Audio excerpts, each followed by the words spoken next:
Nigerian World Cup dream is alive. After that funny demolition job of Benin, confidence is back, belief is back, and now all eyes turns to Morocco. The Super Eagles will face Gabon in a huge playoff semi-final. And this one is all about momentum, pride, and proving we belong on the world stage again. But before we get into it, if you are new here, welcome to the channel. But if you have been following me for a while, you know the drills. Help your boy get to that 10k subscriber mark. Let's dive into it. A night started with tension, ended with history. Nigeria are back. From the heartbreak of recent years to sheer joy in Rio, the Super Eagles remind the world what this team is truly about. Belief, hunger, and pride. And now we head into the CAF World Cup playoff semi-final against Gabon. One thing is clear, this generation still believe. So here's the full story of how Nigeria reignited in Nations World Cup and why the showdown with Gabon could define our football future. Before that match against Benin Republic, the pressure was unreal. We were trailing on goal difference. The whisper started. Can this team even qualify? Where is the fight? Where is the old Super Eagles? Nigeria needed not just a win, but a statement. A win that says we are here. And that's exactly what we delivered. When Victor Osimhen stepped onto that pitch, you could feel something different. From the first whistle, there was purpose, intensity, and a fire that has been missing for too long. We all knew what was at stake, and the players responded like warriors. By the third minute, Osimhen has already silenced the doubts. One chance, one finish, one nation on its feet. And then again in the 37th minute, same hunger, same cold-blooded finish. Nigeria was into the break with 2-0 up. It wasn't just about the scoreline, it was the energy. You could feel it. Something special was brewing. 6 minutes into the second half, Osimhen completed his hat-trick. 3 goals, 1 message. And this is what it means to play for Nigeria. Frank Oyeka added the 4th later on, and that 4-0 win wasn't just about numbers. It was redemption. It was relief restored. Even Premium Time called it our most convincing performance in the qualifier so far. And that was right. It was dominance, passion, connection. From the players to the Nigerians in the stand, everyone moved as one. When the final whistle blew in Rio, it wasn't just celebration, it was relief. We have been through disappointments, we have been questions, but that night we stood tall again. Coach Eric Chelle called his players my champion. He called Osimhen the best striker in the world. And honestly, he wasn't lying. That night Osimhen looked unstoppable. He was a man on a mission. Chelle didn't forget to thank Nigerians in the stadium either. They brought us this victory, they pushed us to take this win. And it's true, the atmosphere was electric. Every chant, every drum beat, every scream from the stand gave this team life. Now all eyes on Morocco. Nigeria versus Gabon. This Thursday, one game to reach the playoff final. One step closer to the World Cup dreams. Mistakes, massive. Win the semi-final and then the final on November 16th. And we might just be one more tie away from the biggest stage in football. FIFA's new format gave Africa up to 10 spots next year. But none of that matters if we don't handle our business right now. Because this is where it counts. We can't afford another 2022. We can't afford another heartbreak. Nigeria has been to the World Cup since 1994, missing only twice. We are now about to let this generation be the one that break that legacy. As one veteran journalist wrote, failing again would make this the first generation since 1994 to go a decade without a World Cup. We can't let that happen. What we saw against Benin, it wasn't luck, it was progress. Eric Chelle's system starting to click. Our wide play with Chukwueze and Moses Simon stretching defense. Our midfield with Oyeka, Iwobi, Ndidi regaining balance. And up front, we have got a striker who refuses to be denied. Osimhen's energy set the tune. His movement, his pressing, his sheer will, it lifts everyone around him. When he plays like that, the Super Eagle plays with swagger. And that's the Super Eagle we want to see. This isn't about football anymore. It's about pride. It's about redemption. It's about showing the continent and the world that the Super Eagle are back where we belong. And now let's talk about Nigeria versus Gabon. Because the history tells its own story. These two sides hasn't met often. But when they have, we have dominated. In 9 minutes stretching back decades, the Super Eagles has never lost to Gabon. 5 wins, 3 draws, and just 1 defeat. Way back in 1989. That's a 37 years unbeaten run.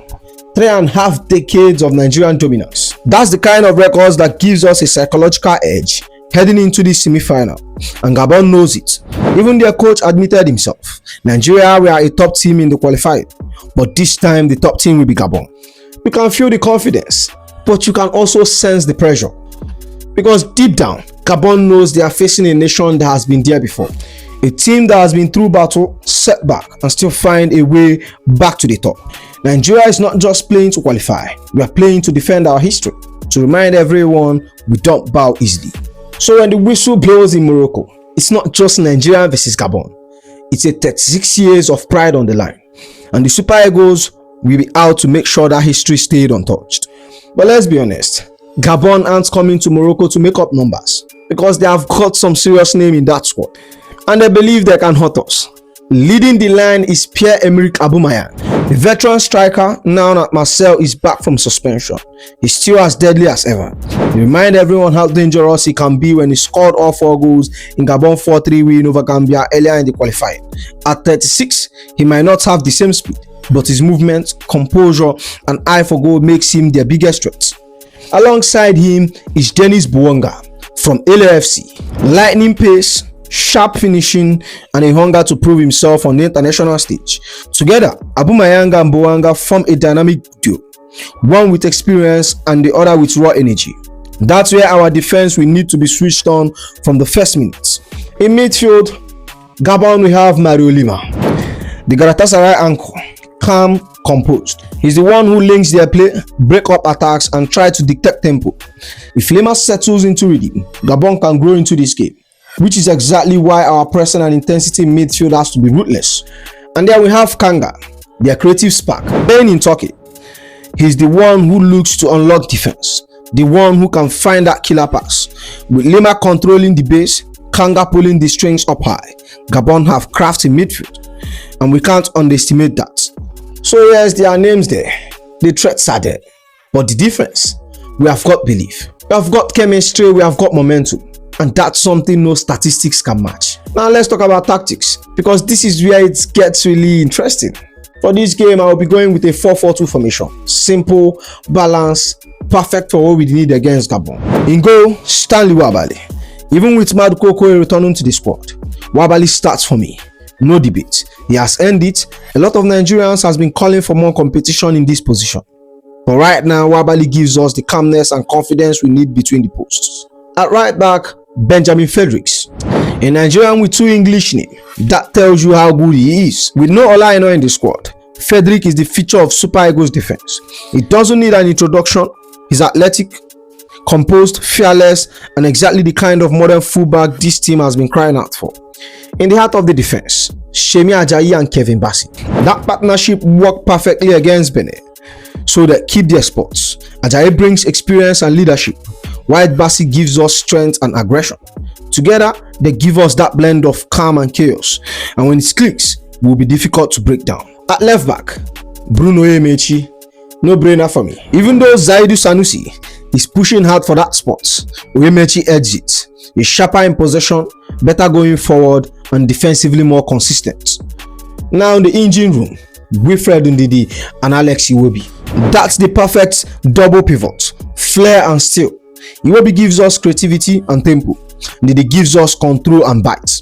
If they dominate that midfield battle, we control the rhythm of the game.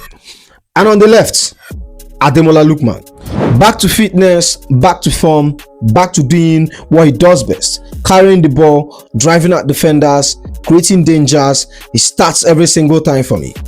On the right, it's Samuel Chukwueze. He was brilliant against Benin. 2 assists for Osimhen, electric pace, and proper width. I want to see a natural sided player on that side, stretching the pitch and creating spaces for overlap.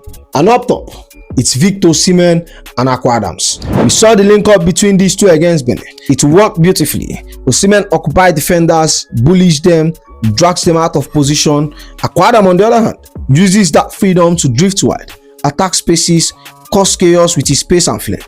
And let's not forget that partnership already produced 1 assist. This 4-4-2 gives us balance, defensive shape, attacking flexibility, and a proper striking partnership. Against Gabon's heavy midfield system, it allows us to stay compact while still having 2 outlets up front who can stretch their backline. If we stay organized, press smartly, and let our wide players do the damage, we can win this game. But here is the truth. It won't be easy because Gabon have threats. Aubameyang, Bouanga, Lemina, players who can hurt you if you switch off for a second. But this Super Eagles side have something deeper right now. Belief, momentum, and purpose. We have seen the spark return, we have seen the hunger, and after that statement win against Benin, this team finally looks like a unit. We are pressing together, defending together, most importantly, believing together. If Osimhen leading from the front, if Lookman and Chukwueze stretch their defense, and if Ndidi Iwobi combo wins the midfield battle, we have got enough to edge this one. And now I will predict a 2-1 to Nigeria. A tough, emotional, hard-fought win that keeps our World Cup dreams alive. So that's the end of the video, my friends. I hope you enjoy it. Make sure you like, comment, and subscribe, and I'll see you in the next one. Igabi.